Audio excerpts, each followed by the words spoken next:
You're listening to podcasts from the Congressional Internet Caucus Academy. Good afternoon, everyone, and welcome to October's Tech Policy Recess event. I'm Zach Isakowitz. I'm the Legislative Director for Congressman Michael McCall. Since it's Cybersecurity Awareness Month, we thought we'd focus today's briefing on a cybersecurity issue. It's no secret that the world today has become more digitized. Americans are spending more time at their computers, on their phones, generating loads of data in the process. Companies are using technology to make their businesses more efficient and more profitable. But as we continue to open up to technology, the cyber risks and threats change. This all leads to the question, how do we know who is behind the screen? Today, we'll hear from some experts as to how digital identity can be used as a tool to enhance cybersecurity. But before we get to the panel, I want to note that this event is hosted in conjunction with the Congressional Internet Caucus and its co-chairs. On the House side of the caucus, co-chairs are Congresswoman Eshoo and my boss, Congressman McCall. On the Senate side, it's Senators Patrick Leahy and John Thune. We do these tech policy recess events during about every congressional recess, so stay tuned for the November sessions. Today, we have a panel of experts who are on the front lines of digital identity issues and cybersecurity. Our moderator today is Jeremy Grant, who is the coordinator for the Better Identity Coalition. Jeremy is also a former official at the National Institute of Standards and Technology. And with that, Jeremy, I'll hand it over to you. Great. Hey, thanks, Zach. I appreciate the introduction. I'm excited all of you are able to join us today.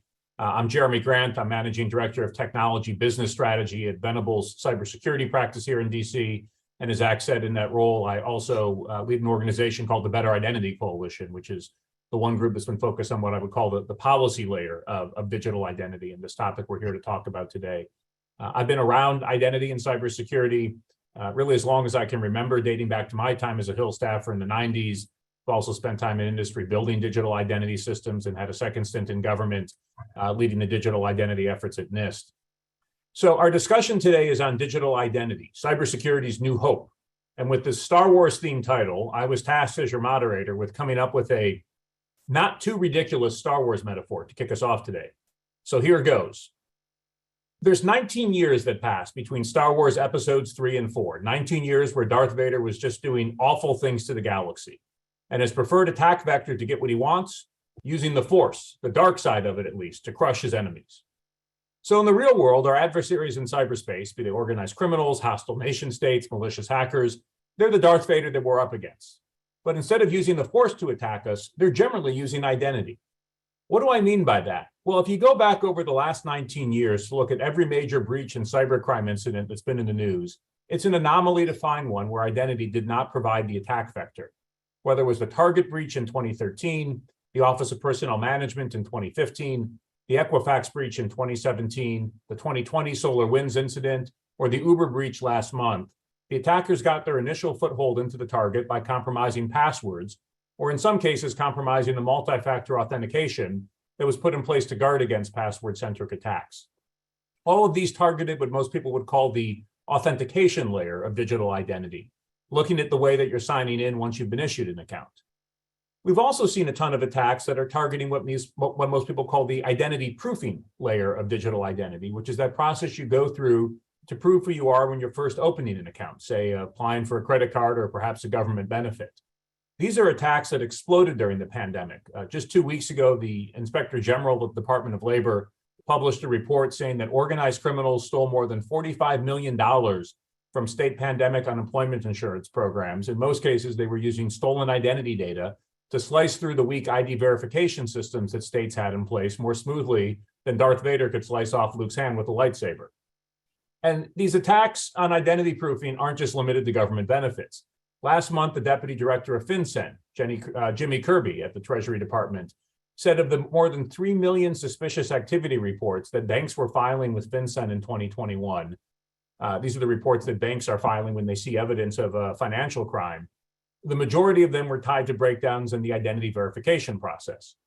So as we're sitting here today as the start of National Cybersecurity Awareness Month, it's really fitting we're taking some time to focus on the intersection of digital ID and cybersecurity. Now, I've talked a lot about the dark side of the Force, but much as the Force also has a light side that can be used for good, so too does digital identity. Thus, the title of this session being A New Hope, because identity, when we get it right, can be what I call the great enabler, delivering online experiences that are more secure, that are better than privacy, better for privacy, and much easier to use than what most people are used to today. So when we get identity right, it allows us to vanquish those attackers and adversaries on the dark side. So with that, I want to take a moment to introduce our panel, or even better, I'm going to let each of them introduce themselves and also say a few words about the work they've been doing in and around the digital identity space. I'll say up front, we've got Connie LaSalle from NIST, Sean Frazier from Okta, Kara Mumford from the Senate Homeland Security and Government Affairs Committee, and Tim Weiler with Congressman Bill Foster. Connie, let me start with you and just let you introduce yourself. Great. Well, first, thank you to our hosts for the invitation to join you all today. And thank you, Jeremy, for taking on the role as moderator and for the excellent Star Wars puns to kick us off. So my name is Connie LaSalle. I'm a senior technology policy advisor within NIST, which is within the Department of Commerce. And I thought I'd start with a bit of background about NIST for those who could use a refresher to our work and our unique role. So first, NIST is a non-regulatory institution, and I highlight this, I double down on this frequently, because our status as non-regulatory has allowed us to collaborate with industry as an honest and trusted broker since our founding in 1901. This mission is to promote US innovation and industrial competitiveness by advancing measurement science, standards, and technology in ways that enhance economic security and improve our quality of life. The impact of this work extends to almost every aspect of our daily lives, and often in ways that I know that I certainly take for granted. Continuing with the Star Wars extraterrestrial theme, an example of our impact is the NIST F1 atomic clock in Boulder, Colorado, which is part of a small collection of clocks that sets the official time for planet Earth. That's pretty cool. I think at least. And specifically within the NIST IT lab, we work to cultivate trust in information technology with the aim of responding to demand signals that we see from various markets, government agencies, and the general public. Our research has provided state-of-the-art technology benchmarks and guidance to industry and federal agencies that depend on information technologies, including those that support identity management. So as a senior tech policy advisor at NIST, I have the opportunity to engage on a wide array of both policy and technical topics that NIST cares about, including identity. So I'm really thrilled to be diving into some of those topics here with you all today. Thanks. Thanks, Connie. Next up, wanted to throw things over to Sean Frazier, who's the Federal Chief Security Officer at Okta. Hey, Jeremy, thank you so much for having me. Good to be with this esteemed panel of folks. I've been doing this almost as long as Jeremy has. I started my career kind of back in the 90s at a little company called Netscape, where we tried to get people on the internet. And it turns out this internet is kind of a thing. Seems like it's got legs. I was a cybersecurity guy before I even knew I was a cybersecurity guy, just because we used to have this saying in Netscape that nothing really happens till someone tries to log into something. So it's one of the reasons why we stood one of the first directory services based on open standards to protect the applications that we were rolling out to folks. So I actually consider myself more of a user experience nut than a privacy or security nut, because I really think about that being the unspoken thing around security, which is user experiences and getting people access to things quickly. And Jeremy talked very eloquently about the need to be able to provide better services to citizens and to folks who need access to technology. Right now, I'm kind of running the federal program at Okta, where we're embarked on a lot of different programs and projects around what we consider critical infrastructure for identity. So FedRAMP High, DISA high impact level for access to services for our mission partners in the DoD space. And it turns out that identity is pretty important for some of these things. And it's not the zero trust pillar one by accident. You know, there's a reason that we talk about identity as kind of being kind of the core construct as we roll out security. And while people call me zero trust true believer, which I kind of am, I just look at this as security. I think 10 years from now, we're just going to be calling this security. We're not going to have any fancy names and titles to it. We're just going to be looking at this as the way we just build security from the ground floor into good experiences for users. Hey, great. Thanks, Sean. Up next, I want to throw things over to Kara Mumford with the Senate HISGAC. Hi, Kara. Hello. Thank you, Jeremy. Thank you, everyone, for joining us today. My name is Kara Mumford, and I am the Director of Governmental Affairs for Senator Portman on the Senate Homeland Security and Governmental Affairs Committee.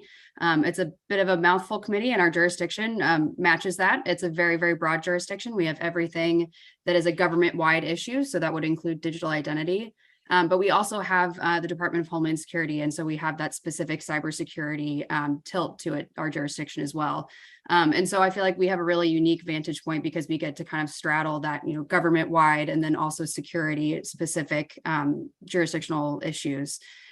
So I have been with the senator since 2018. I've been on his GAC since 2021 when he took over as ranking member of the committee.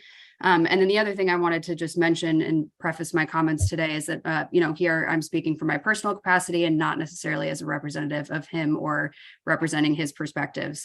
But with that, I just wanted to say thank you to the rest of the panelists and for you all again, but looking forward to the conversation. Great, thank you. And Tim, over to you. Yeah, thanks, Jeremy, and thanks everybody for being here. And again, Jeremy for moderating. My name is Tim Weiler. I serve as counsel to Representative Bill Foster, who's been very engaged in the digital identity space and more broadly in the cybersecurity space since his time in Congress.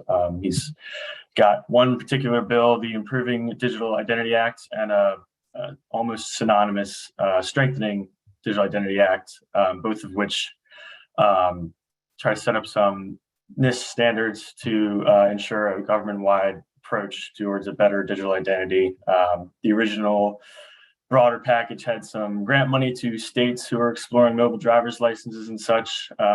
This has been a keen interest of my bosses for a while now, so we're happy that it's starting to get some traction. I'm very excited to be here. Great, thanks. So we've now heard a little intro from each of our panel members. So let me start with a question to each of you, and to tee things up. In 1993, the New Yorker magazine published a cartoon where a dog's on his computer and he turns to his friend, who is being a dog, another dog, and famously says, on the internet, nobody knows you're a dog. I think this is year after year, the New Yorker says this is the cartoon that is most replicated and that they're best known for from all the cartoons they've had over the years. But 1993 was a long time ago. Fast forward 29 years, the dogs from that cartoon are now sadly a blessed memory because of dog years. But it seems like we're seeing the fact that it's still so easy to be a dog on the internet being actively weaponized against us. And, to that point, I talked before about the massive increase in identity-related cybercrime earlier. It's also worth noting the majority of ransomware attacks start with a compromised ID. So sort of an open-ended question for each of you, from the unique positions that each of you have, where do you each see the greatest opportunity for digital identity to help mitigate cybersecurity risk and improve our cybersecurity posture?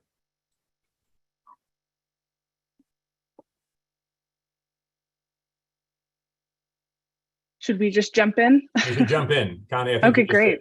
Sure, I know, yeah. So I think the short answer for me is that there's an opportunity for digital identity to play a role in almost any circumstance where access to something valuable is being brokered.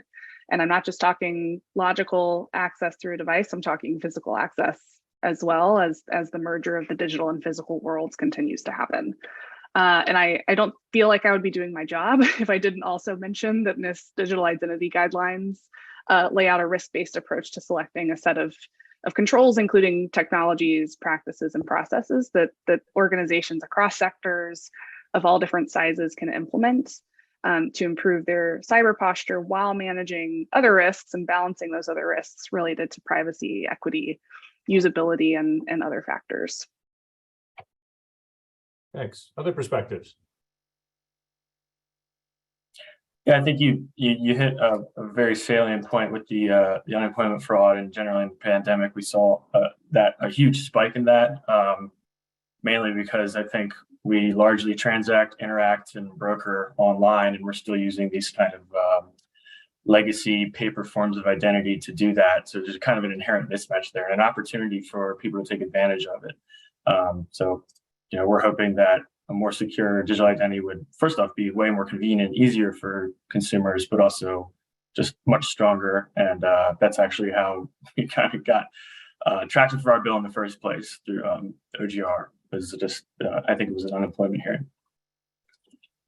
Great, thanks. Well, and sorry, Kara, over to you. No, I was just going to say, I think one thing that's really exciting about digital identity is that there's kind of a little bit of something for everybody. There's the security aspect, there is the anti-fraud aspect, there's the preventing cybercrime aspect. And so when you have an issue like that, you can kind of generate support on both sides of the aisle in a really productive way. And so I think that that kind of in and of itself is an opportunity for digital identity to improve cybersecurity. It's not necessarily from the technical perspective, but more from the practical perspective of getting people on board and actually moving an issue forward. Thanks. And Sean, any perspectives on where there's great opportunities on digital identity? Yeah, I think they're everywhere. I think part of me thinks that it's taken us much longer time to get here than I thought it would, considering how long we've been logging into things on the internet. But I also think from a positive aspect that sometimes the technology has to kind of catch up to where we are and provide those good experiences. Because if I look over the years of where we've done things, and smart cards are a really good example of this, they were great technology for the time, but my mom can't use a smart card, or she would have a really tough time using a smart card. So it'd be really hard to apply that kind of in the citizen or the commercial sense from a customer perspective. So I think we're now at a really good inflection point where we have the technology, where we've caught up, where we can provide those strong security aspects, but also the great user experiences that I love. Thanks. And, since we're in a policy forum, let me, turn, to each of you. What are some of the policy issues that you're seeing come across your desk related to digital identity? And what are some of the things that folks in this webinar who are looking to learn a little bit more about the intersection of digital identity and cybersecurity and what we might see the government do, what should they be thinking about here?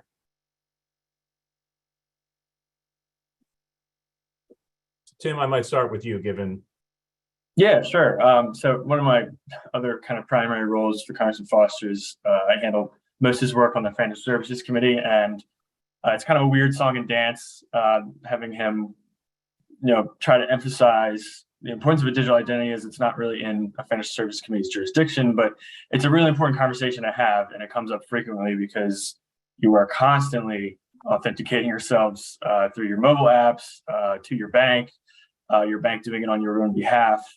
So whenever it comes up and we say like, hey, would this be, at least a convenient application, banks get all bright-eyed and say, yeah, of course, but it's just been kind of a strange go to have to talk about that in a committee where we don't really have primary jurisdiction.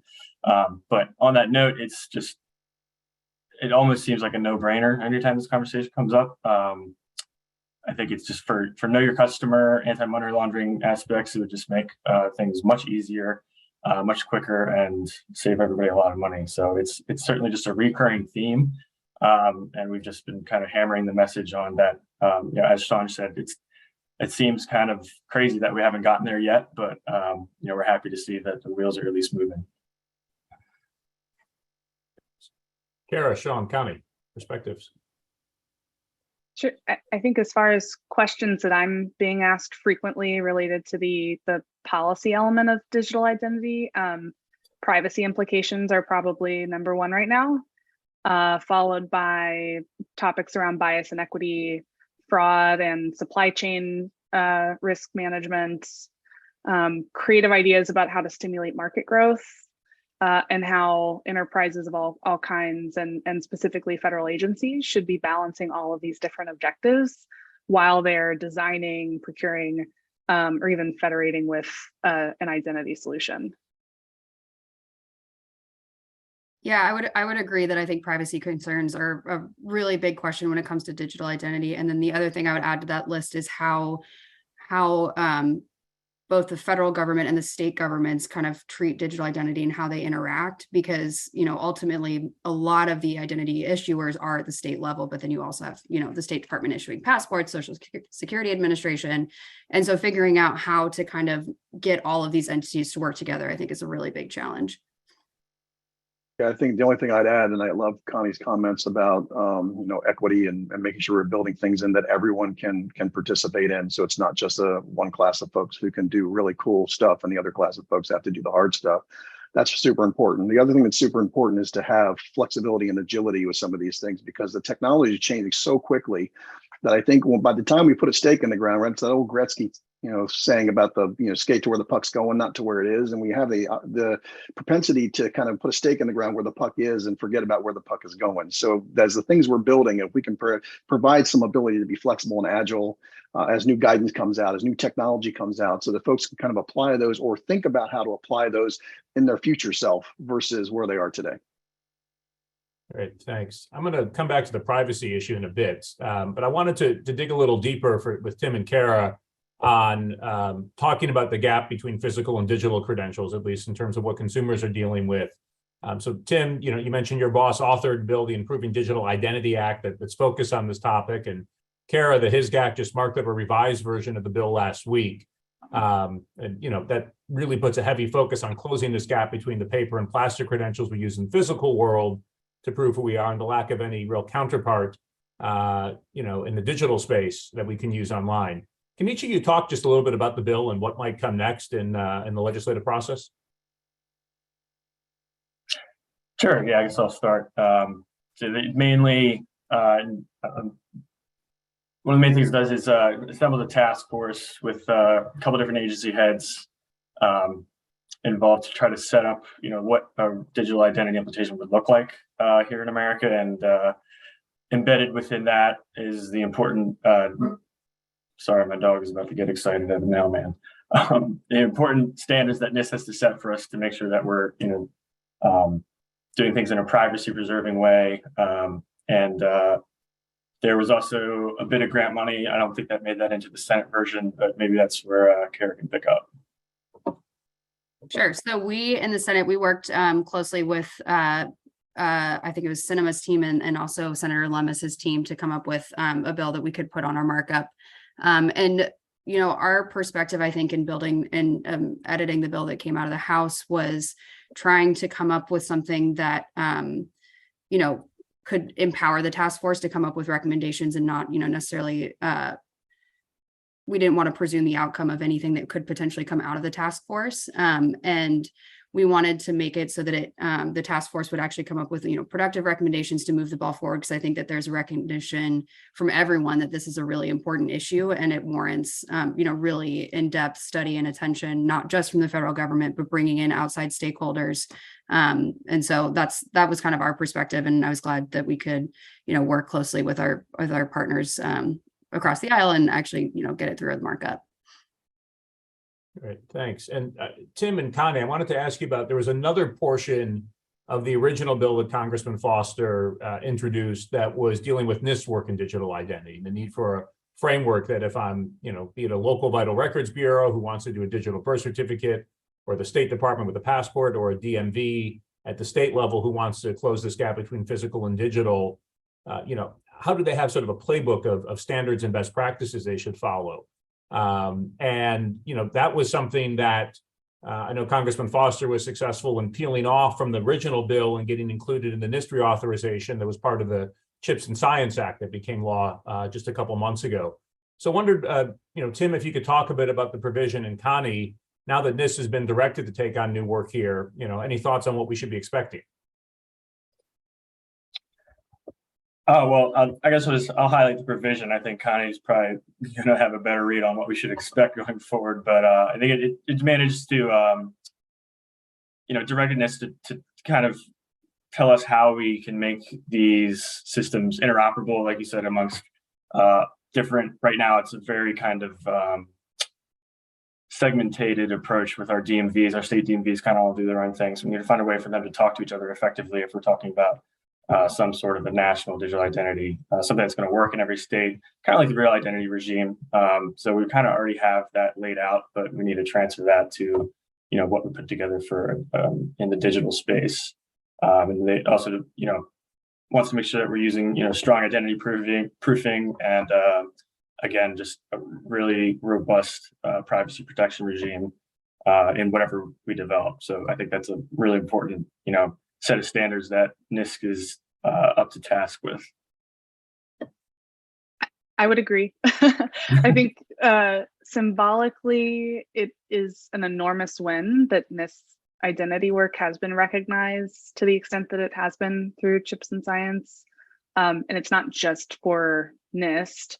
I think it's a big deal for all of our stakeholders who are consistently, even to this day, communicating the value of our work and calling on us to do more in this space. And we can do more with more is our go-to response. So I think expect even more of the excellent both foundational and applied research that the program has delivered over the last few decades. I think, as we touched on earlier, there are a lot of challenges and also new opportunities associated with identity verification. And some of the ones that we want to explore more deeply include proofing methods that balance security, privacy, usability, inclusivity. I mean, I could just keep adding priorities to that list, but really finding the balance and offering additional options to both enterprise customers, but also consumers. Stronger and more accessible authentication methods. Not everybody has the same resources, whether that's bandwidth or a mobile device, consistent ability to provide identity evidence, that sort of thing. And then looking at various federation models and different approaches that can help to support greater interoperability, just like you mentioned. And I think in the near term, we're really focused on better understanding people's experiences implementing our existing standards and guidelines so that our work is even more relevant, timely, and responsive to those most pressing needs. Great, thanks. So the last couple of questions have been talking a lot about legislation looking at the consumer side of identity, what most Americans are dealing with in their day-to-day lives. But there's also the big focus on enterprise security. And I mentioned earlier the role compromised identity credentials played in the SolarWinds incident. That led in large part to the strong focus on identity in the White House Zero Trust strategy, which was finalized in policy as OMB Memo 2209 about 9 months ago. Sean, and probably Connie again, although anybody else who wants to jump in too, just wanted to know if you could talk a little bit about that strategy, and more to the point, why is it that securing the identity layer of systems is so important and essential to implementing zero trust architectures in the enterprise world? Yeah, I think, certainly it forces us to think more holistically about security. And as I mentioned earlier, we can call it zero trust today. I don't care what we call it 10 years from now, we'll just be calling it security kind of baked in. I think the apt Star Wars metaphor here is that, if an 18-year-old kid can drop a torpedo into an exhaust port and wreck your business, then you haven't thought about security holistically, and you haven't really thought about what are all my attack vectors and how can I protect folks who are trying to access things. And I also mentioned that, identity is pillar one for a reason, because it's the foundation on which all other things are potentially built.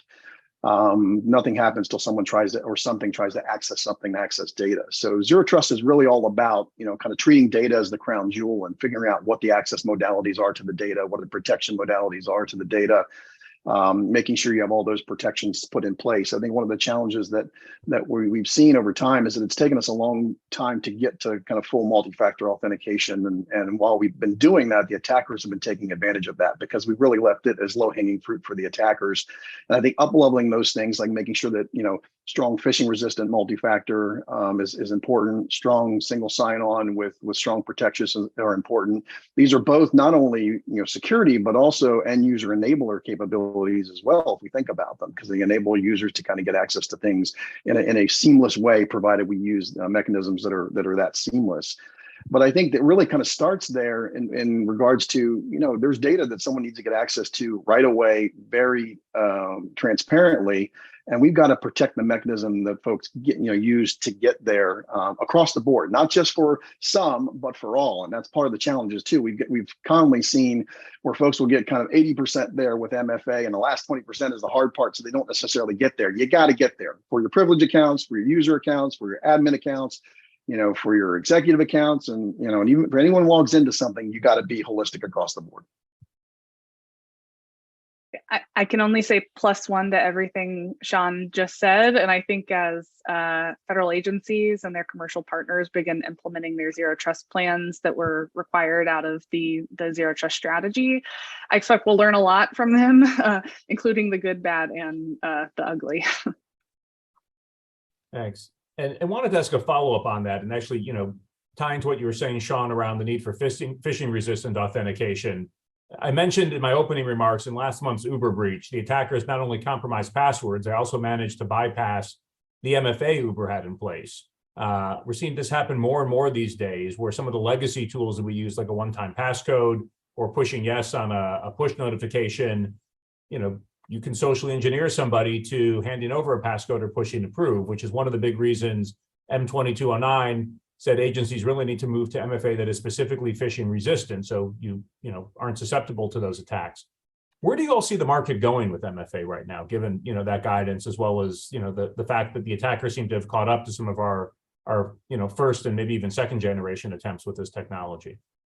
Yeah, I would say, of course they did, because we made it easy for them for a long time with just the password. And we had MFA, we made it a little harder. So we're pushing the attackers up the sophistication stack, which is good. It costs them more. Remember, attacking is a business. So the more it costs them, the more painful it is for them. But we have to move them further up the complication stack and add way more friction for the attackers. And I'm a big believer in adding friction for attackers and not for users. And I think that's where phishing resistant authentication comes in, because we can use something like a biometric on an iPhone or a MacBook, which is really simple for a user to use. Again, I go back to my mom as the litmus test. She can use Face ID, she can use Touch ID. That's pretty simple for her. And by the way, it's a stronger authentication. Thanks.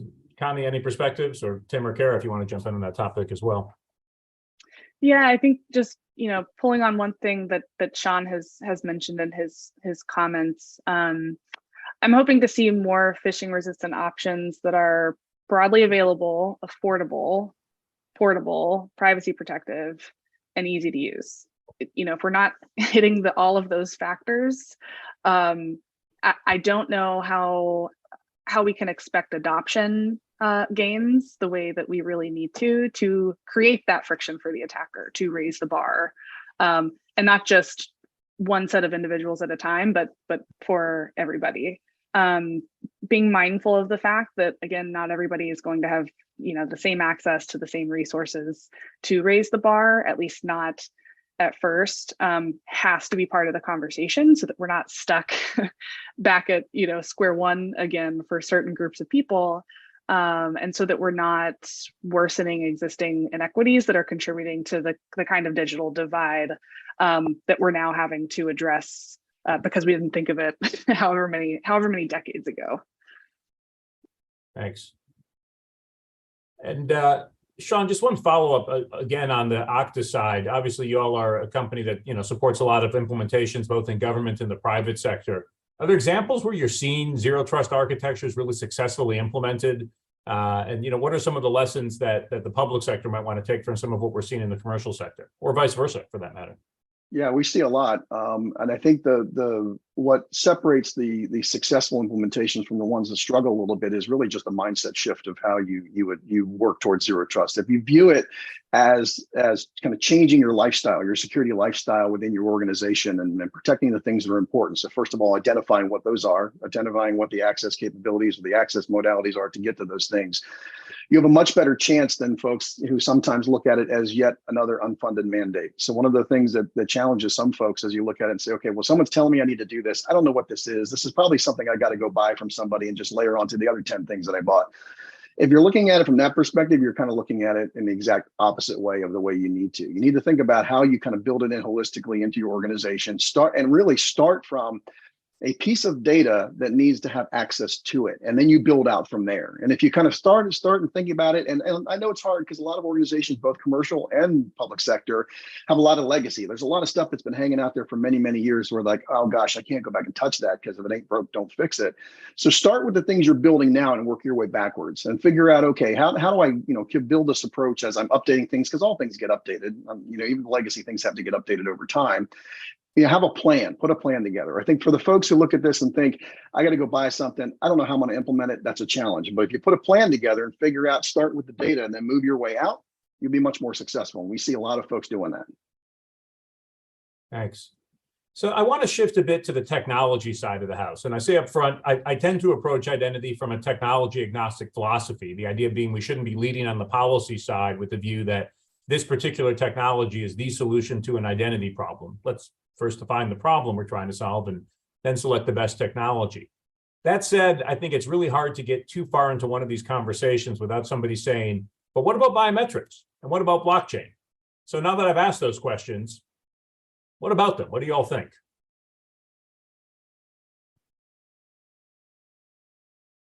I love biometrics. Not so big on blockchain for identity yet, but we'll see. We'll see. I go back to my early days at Netscape, and the reason the internet got so successful so quickly was it really was the adherence to standards and building standards that everyone could build to. That accelerated a lot of things that we did back in the 90s to get everyone on the internet. And I think we got away from that for a long period of time. We're starting to get back. And I think that's the one exciting thing for me about identity is kind of leading the charge on building in open standards.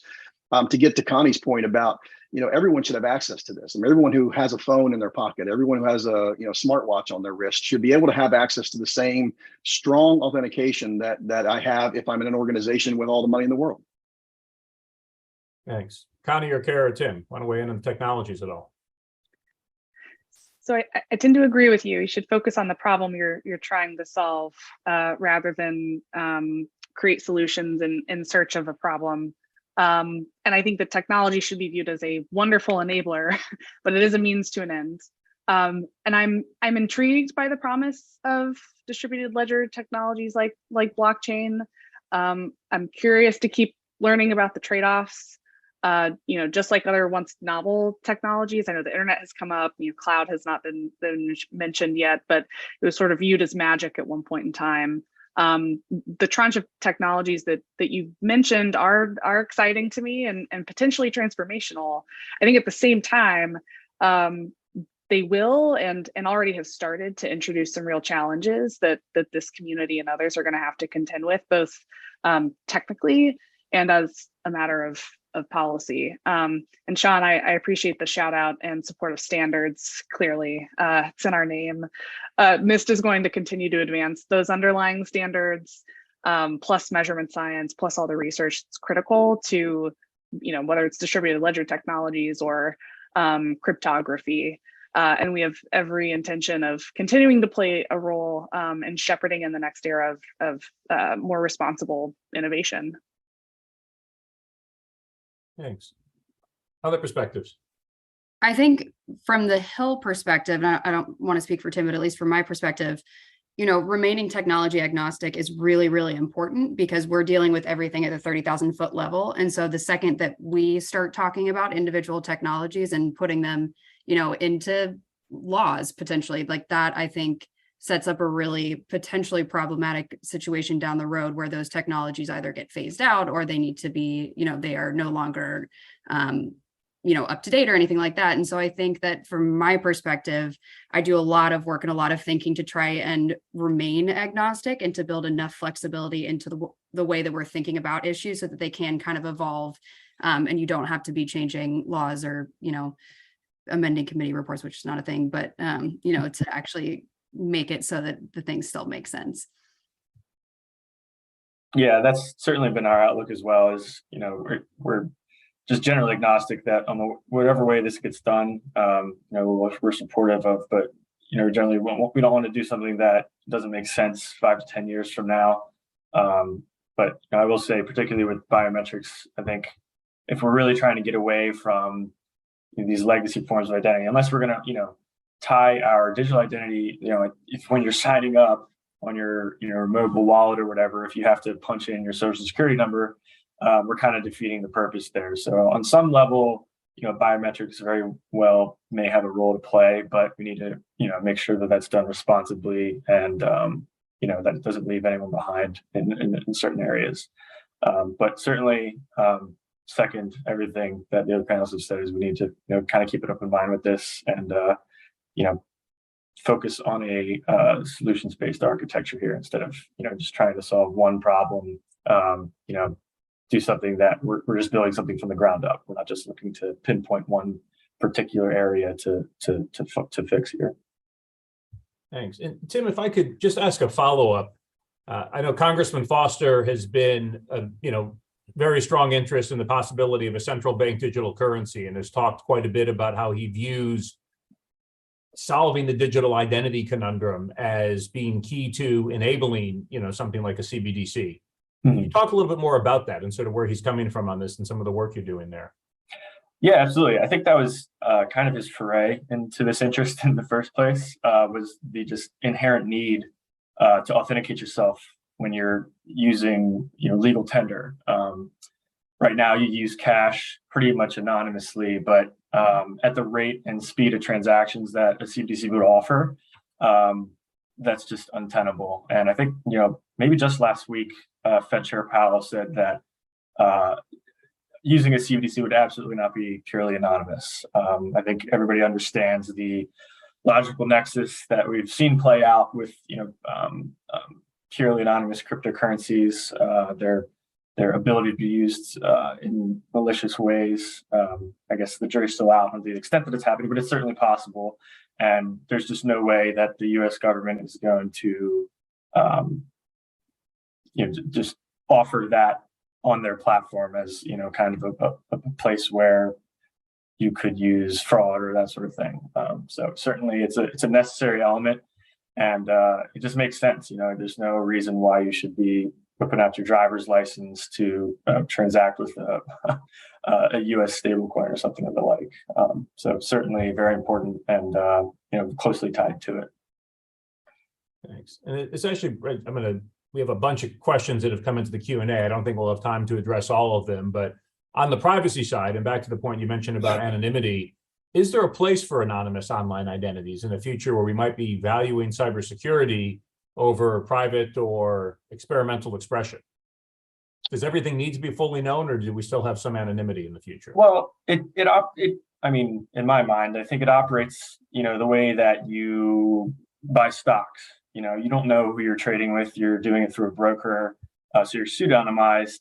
You have your privacy in that way. But at the end of the day, if something goes wrong, there's a trusted regime and a trusted court system you can go to say, hey, I was frauded here. Who's the guy on the other end? Can we track him down to see what went wrong? And that's just kind of an essential function of, transacting. If you're asking pure anonymity, I have a hard time seeing that play out, but certainly there's areas where you just don't want to reveal, all aspects of your personal information, or if you're trying to buy a bottle of wine, they need to know that you're over 21. They don't even need to know your particular age, but you can attest to that with, a digital identity that allows you to release certain aspects of your data selectively. So certainly, I think that's an essential function. Thanks.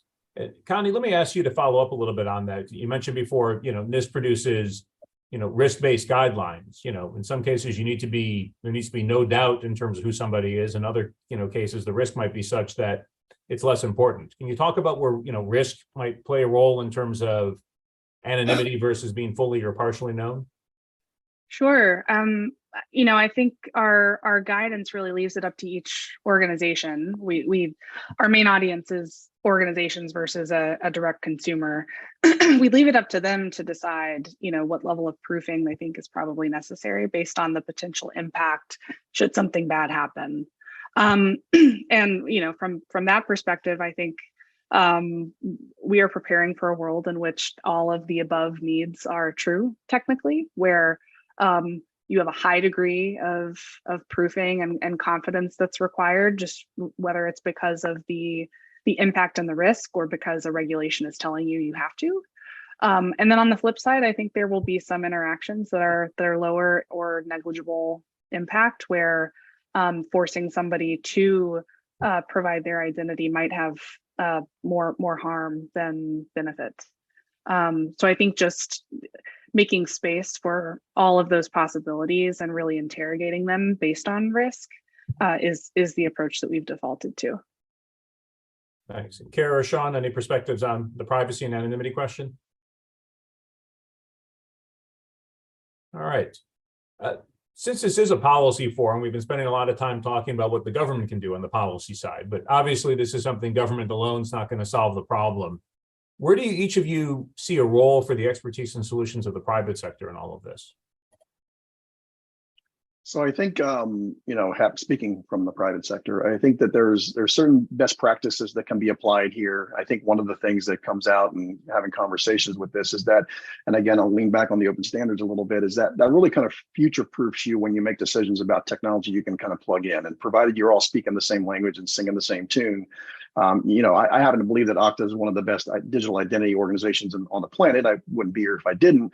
But you could fire me and go to somebody else that provided you had the right open standards, and it's not a big heavy lift, and it shouldn't be a big heavy lift. You should be able to move technology stacks. Technology changes over time, as I mentioned earlier. All kinds of new things come out. Maybe blockchain becomes a thing, and you want to plug in a blockchain identity system, and you want to be able to have it tie into the same open standards that we've been using for the last 10 years. That should be the ability, and you should have the ability to do that. One of the challenges is when you get kind of locked into technology and something that it's not really benefiting you, you're kind of thinking about, okay, this technology company I'm leveraging, but they're not as good as they used to be, but it's really hard to unplug that. There's also the propensity to think about, I can build this myself because I know all the things I need to do. I know my data, I know my infrastructure, I know my organization, and you kind of build a very bespoke system.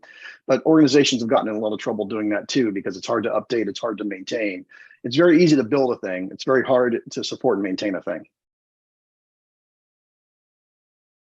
Thanks. Other perspectives on the role of the private sector?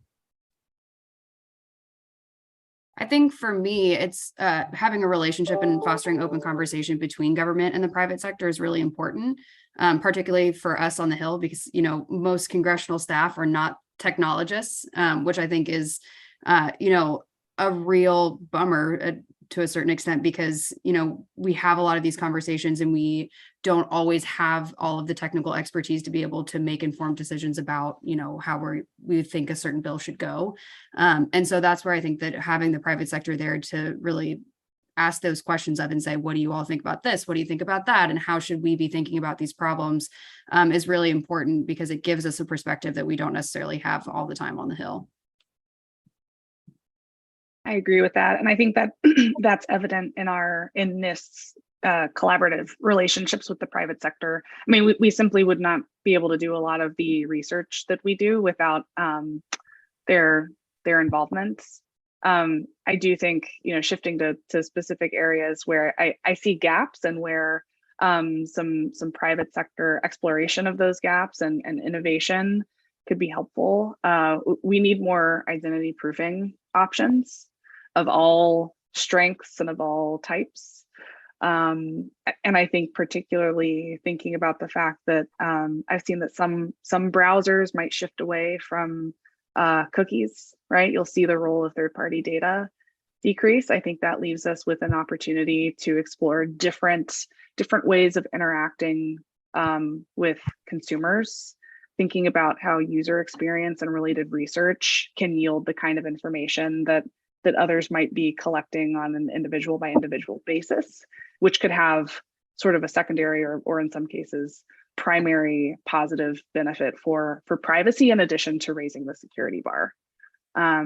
So as a catch-all response, I think privacy enhancing technologies, various implementations of digital credentials are also really exciting. I think it's early days, but if you look at what's happening with mobile driver's licenses and think about that kind of implementation, but for other contexts, is exciting to me.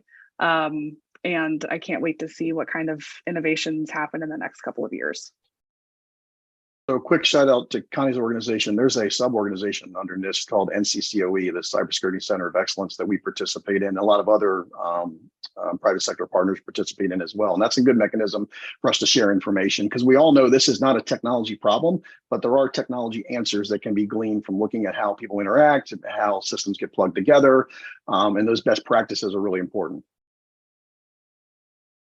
Okay, thanks. Well, we had a whole bunch of questions that popped up during the questions tab. We're not going to unfortunately have time to get to them today, given that this was, I think we're already a few minutes over the 45 minutes that was expected, but I was told by Tim we could run a little bit over. Let me ask you one final question, which is, as your moderator, what was the one thing I should have asked you about today that I did not? And then what's the answer to that question, of course? Or any other final points or concluding thoughts? I would have liked a couple more Star Wars references. I think you started out strong. A couple more at the end would have been good. Thank you. Other than that, you were great. You got it. Any other final points? I mean, I'll just make one. I think just wrapping up the conversation, my takeaway is that there are as many challenges as there are opportunities in the digital identity space today. It's a really exciting time to be in identity, where there is a lot of stuff happening. There's a lot of momentum. You know, and at NIST, we're working to tackle a lot of them, but we need more people. So to the extent that you can recruit more people, whether it's on the technical side or the policy side, I think you'll certainly be hearing from NIST even more. And the more the merrier. This is a great time to be involved in digital identity. Thank you. Kara, final thoughts, Tim? And I was just going to say, kind of tying into the last topic, talking about the public-private partnerships and the role that private industry plays. I think at the end of the day, that people, despite the healthy criticism of your government holding on to sensitive information or being custodians of it, I think most people agree that you want your government to kind of issue your identity. So it's certainly a role that we're excited to fulfill, and we should fulfill. It's just an important function that I think at the end of the day is should be trusted to the government, and we look forward to continuing the conversations with the private sector, and that's where we get, as Kara said, most of our expert knowledge. So certainly think that's it's moving in the right direction. Great, thanks. And Kara, any final comments? I don't think I have anything really profound to say to wrap up, but I certainly appreciate the panel for being here. It's been a really great conversation, and to you, Jeremy, for hosting us. This has been great, and I am really excited to see how these conversations progress, because this is certainly not the last conversation we'll have about this issue. Great, appreciate it. Well, Kara, Sean, Connie, Tim, thank you so much for taking the time today. Zach, thanks for the intro, and thanks to Tim Lorden of the Congressional Internet Caucus Academy for hosting this event. Everybody have a great afternoon. And if you get follow-up questions, feel free to reach out to us, or at least to me. I don't know if everybody else can talk, but thanks again, everybody. Thanks, Jeremy. Thanks, everybody. Thank you so much. Have a good one. Thanks.